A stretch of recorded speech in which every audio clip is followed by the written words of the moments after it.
Hi friends, இது வந்து பார்த்தீங்கன்னா செவ்வாய்க்கிழமைங்க. காலையில் எல்லா வேலையும் முடிச்சுட்டு அதுக்கப்புறம் ஆவாரம் பூ பறிக்கலான்னு சொல்லிட்டு கிளம்பிட்டோம். எதுக்காகன்னு பார்த்தீங்கன்னா, நம்மளுடைய கஸ்டமர்லாம் வந்து பார்த்தீங்கன்னா சீகக்காய் பொடி ரெடி பண்ணி கொடுங்கன்னு சொல்லி கேட்டிருந்தீங்க. அதுக்காக தாங்க கூடி சீக்கிரம் சீகக்காய் பொடி நாங்கள் ரெடி பண்ணி கொடுத்துட்றோம்.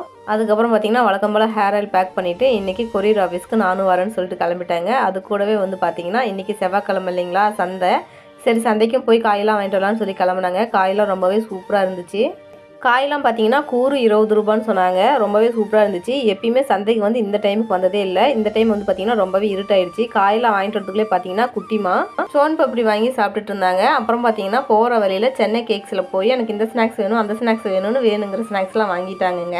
நான் வந்து பார்த்தீங்கன்னா ஜெய்குட்டிக்கு பிடிச்ச சில்லி சிக்கன் வாங்கிட்டாங்க. அப்புறம் வீட்டுக்கு போயிட்டோம். வீட்டுக்கு போனதுக்கப்புறம் காயெல்லாம் எடுத்து வச்சிட்டாங்க. 3 பாக்கெட் காளான் 100 ரூபான்னு சொல்லி சந்தையில் விற்றுட்டு இருந்தாங்க. சரி, நான் அது வாங்கிட்டு வந்துட்டேன். வாங்கிட்டு வந்ததுக்கப்புறம் பார்த்தீங்கன்னா ஃப்ரிட்ஜில் வந்து காளான் வச்சாச்சுங்க. அதுக்கப்புறம் பார்த்தீங்கன்னா வாங்கிட்டு வந்து சிக்கனோட சாப்பாடு போட்டு சாப்பிட்டாச்சுங்க.